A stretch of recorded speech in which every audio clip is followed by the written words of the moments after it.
Welcome back to another episode of LegendFM Radio Rambles. This is all part of CFL, the force behind LegendFM, turning 40 this year. We've celebrated our 40th birthday, but we're going to continue this feature, Radio Rambles, till the end of this year.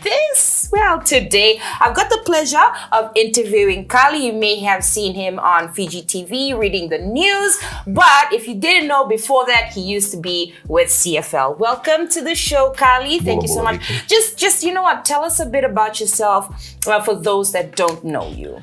Well, I hail from the province of Lomaviti, from the old capital, Levuka. I mean, yes. Yeah, we may yes. be related.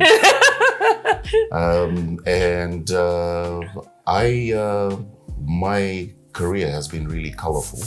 So before I worked at CFL, I had a full-time job at the then Fiji School of Medicine, which is now part of FNU. Right, yeah. yes. So I was doing a little bit of tutoring there for the School of Oral Health. Wow. A dental hygienist by profession.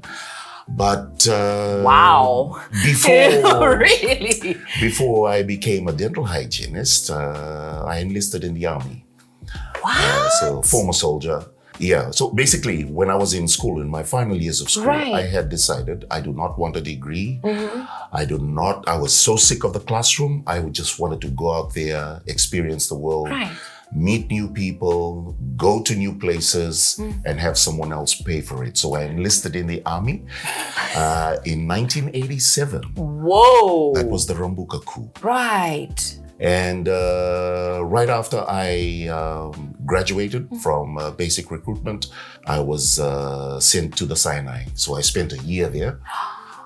That was mind-blowing for me. And when I came back, the military was demobilizing. They were decreasing their numbers. So I opted to join the reserves. And then I played rugby for like 1 or 2 years when I was young. When you were young. When the muscles are still working, eh? Yeah, and then I thought, okay, what next? Dentistry. That sounds interesting.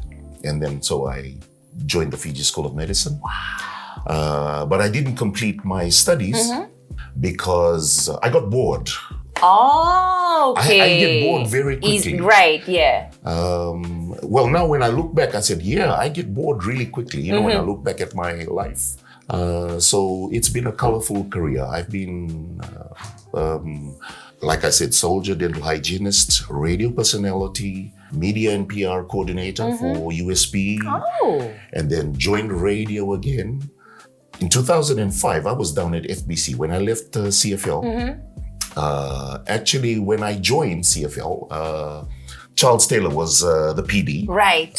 But at the time, they were sort of like 1 month it'll be Charles and another month it'll be Lenora. Oh, okay. Yeah. So I give credit to Lenora. She has been my mentor. She trained me. Yes, we actually resigned on the same day. Okay. And that was, I think it was 2000. How? We resigned before the political upheaval. Right. Of 2000.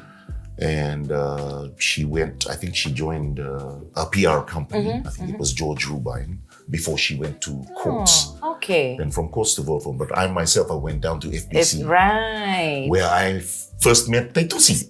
Right. Oh, yes. If you didn't know, Taitusi was here with us too, and his episode is on our YouTube channel as well. So Taitusi and I did the swap thing. Oh, right. I went down there, then after a few years, then he came up. here. Yeah. Yeah. So, it's been an interesting journey and learned a lot.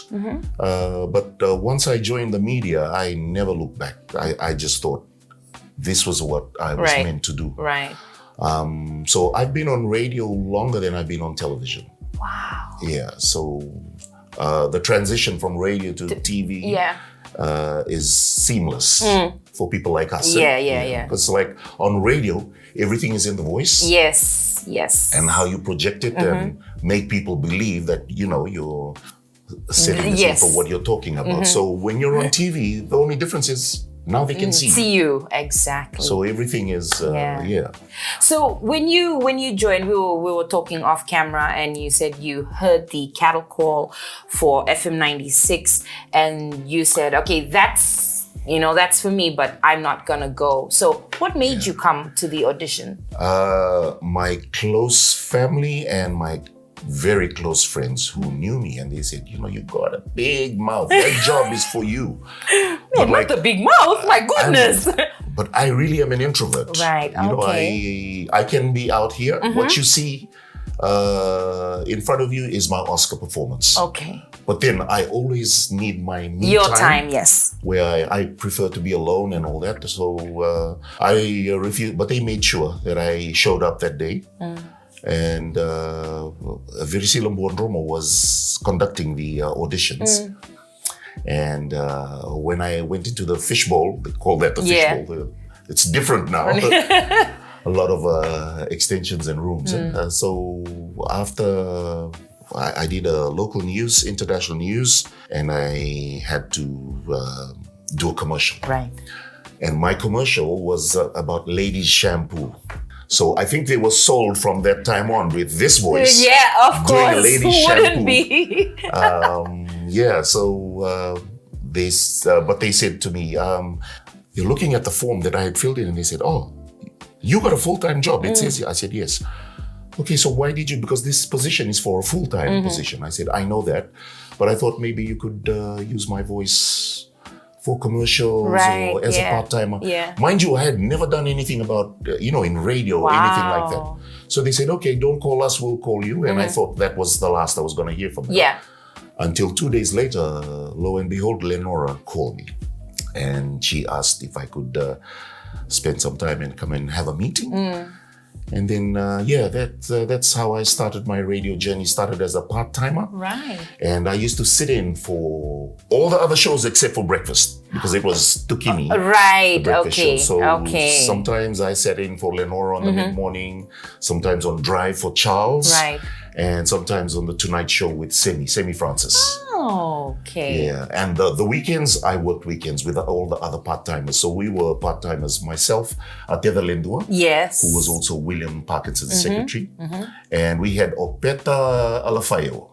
Oh. He, I think he used to be the head of the archives, National Archives. Okay. Yeah, and I think our final year here, they hadn't opened Legend FM, they hadn't launched Legend FM yet, but they were thinking of doing that. So they asked all the oldies from FM 96. Oldies. Yeah, so they actually asked Lenora and I if we would like to move to VTFM. Oh. Because they figured out that there was a niche. Yes. An audience, modern, urban, it's okay, which Lenora and I fit. Right, yes. And so the presentation style on the new VTFM would be English and Itoke language, and we would play English songs and Itoke songs. So we fit the idea of that audience. Wow. So we said, that's fine. It's a challenge. But things didn't work out. So and that was when we left. But before we left, they had done a cattle call for the new announcers or radio personalities for FM 96. Okay. That's when Mervyn and Nisao and Alex, yes, they came in. So they were like the newbies and Michelle. Right. These were all our new part-timers. So we had to train them and just guide them. Yeah. So, and then after that, we went our separate ways. After that, then we heard Semi resigned. Yeah, but Charles stayed. Oh, yes. Yeah, Charles and Tukini, they stayed. Yeah. What's your fondest memory of CFL? Oh, that is really hard to choose because I think the majority of my fondest memories are you can't not for video. No, you can't talk about it on air as usual. Yes, not for radio, not for YouTube. But like, there have been some like really fun moments. And like everybody although you worked in different departments, it was like, there was no hierarchy thing. Yeah. Everybody was the same. As long as you did your work, don't try to tell. This was one rule that I learned very fast because I'm a very observant person. I learned that never tell someone how to do their job because you'll get your head bitten off. Yeah. So, everybody just did their thing. We had a very funky lady, Indian lady, Manju. She was our receptionist. Right. I think she may have, I saw a photo during the 40th celebrations. Yeah. Or that was like, I thought she was the typical Indian lady, very conservative. No, she was not. Oh my gosh, she was a fun lady to be with. And we've had a lot of great memories working for CFL. And usually at this time of the year, we usually we're so excited. I think the excitement in our homes is not as exciting as in the workplace because we are looking forward to Christmas and all the events that were coming up. One exciting thing was like when we go on the road shows for OBs. That's where all the stories come out. Oh, yeah. Because some things you never knew about people, you find out during OB, just having to share a hotel room and stuff like that. Yeah. What's the most bizarre thing you've ever said on air accidentally? Like you've forgotten the mic wasn't turned off properly and then you said something and it leaked. I can't think of any time I said something obscene, because that's usually the case. Yes.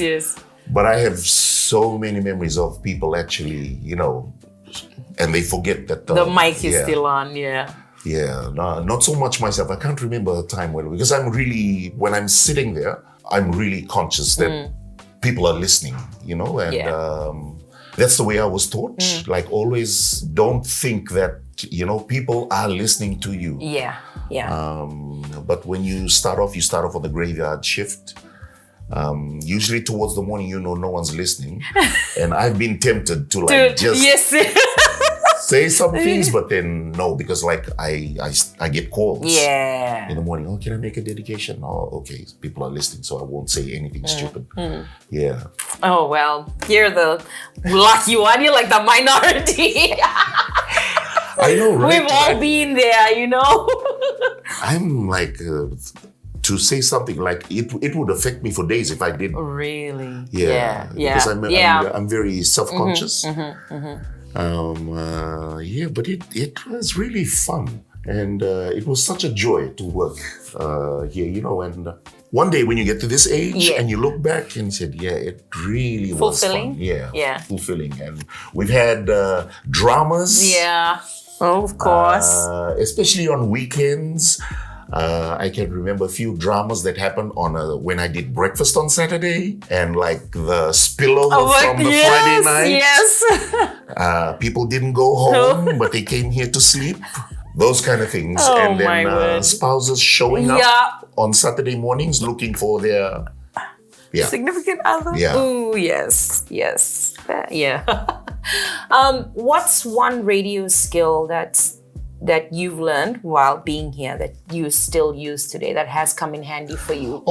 I would say how to project my voice. And nice. You won't hear my voice regularly now on the airwaves. I've voiced thousands of ads. Right. And I never knew how to, voice ads. I learned that right here in this building. And it's been with me for... It never leaves you.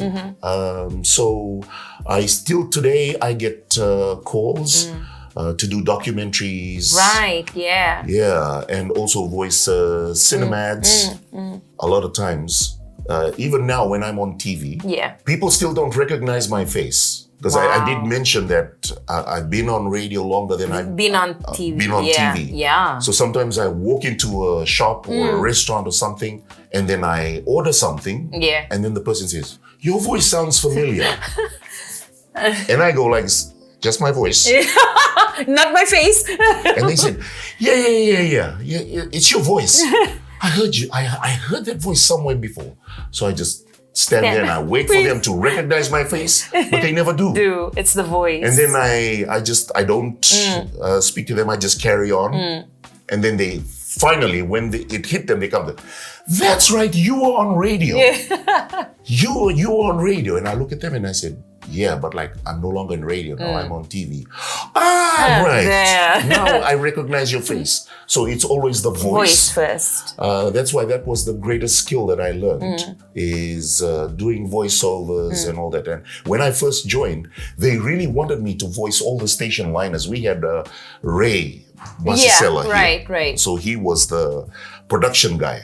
And when he first heard my voice, he said, I'm going to get you to voice all our liners, all our station IDs and all that. But I was still green and end up I couldn't. I just because I was still, just learning the ropes. Very new. Now when I think back, I said, oh man, I really missed that opportunity, especially to have him record me, Raymond. Such a talented and gifted guy. He's very sharp ear. And attention to detail when he does ads.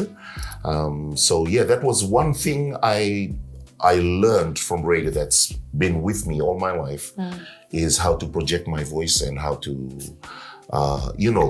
maximize the type of voice I have. Because on my audition, so Lenora shared with me when I came down to meet with her because they were interested in hiring me. And she said, you know what? Do you know Viri? She's the one that auditioned you. Oh, yeah, Viri Silabondromo. Because she was a well-known journalist back then. And she said, yeah, I didn't want to listen to all the auditions. Right. So I just said to her, just tell me which one stood out. And she said, well, out of all of them, only one stood out. And by the time he came in, it was like 7 in the evening. Right. And they were like, 5 people left to be auditioned, and he was the first great voice that we had. So what's his name? Wait, hang on. I nicknamed him. Oh yeah, he's the Barry White guy. Oh yes. The Barry White voice. Yes. So that was how they pulled my audition tape and they listened to it. And she said, wow, okay, I think we should go with this guy.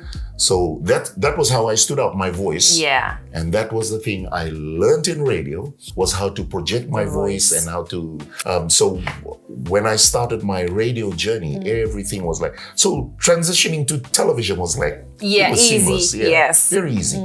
Plus, I noticed with other television presenters, they cannot ad-lib. And that was that was a skill you learn in radio. Yes. And if you're like a talkative person like myself, talkative when you're in your circle, when you're comfortable. So sometimes we get breaking news and they hand the thing to you and like you have to transition to say, oh, we've just received someone.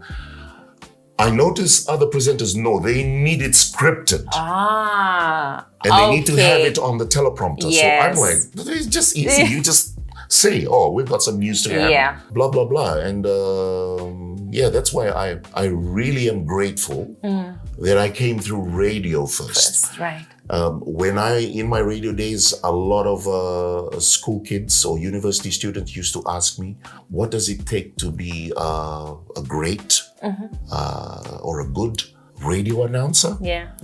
And I just tell them, read. Yes. Read a lot. Nowadays, for your generation, you've got audiobooks. Yeah. So there's a lot of listening involved there, but like it's not like just reading. Reading and understanding the words and its meanings, pronunciations is very important in radio. Absolutely. And to this day, I always give tribute or pay homage to my English teachers. I've always been asked, how is it that you speak so well? I said, I had great English teachers. Yes. I think some of them, one of my favorites was back in the day, we said 5th form. Yes. What year would that be? Listen, don't ask me because you and I come from 5th form era, please. Yeah. 5th form. I had an English teacher, Mr. Robert Miles. We call him Bob. But like usually when he comes in, when it's English period, and soon as he gets into the classroom, we know that he does it's not part of the curriculum, but he takes us through it. It's called phonetics. Yes. Yeah. So he'll write words on the board and we have to write the phonetical symbol on how to pronounce it. Sometimes it's vice versa. Yeah. So that has helped me coming into radio. It's helped me to learn how to pronounce words correctly. Yeah. I came from an era like when you mispronounce something, like everybody is like on you and like, wow. And they, and sometimes they remember you for that mistake. Yes, that one mistake. That one mistake you made. Yeah. And they remember you for that. And like sometimes you just wish to the heavens that they, forget about that. Yeah. But like those are some of the things that's very important.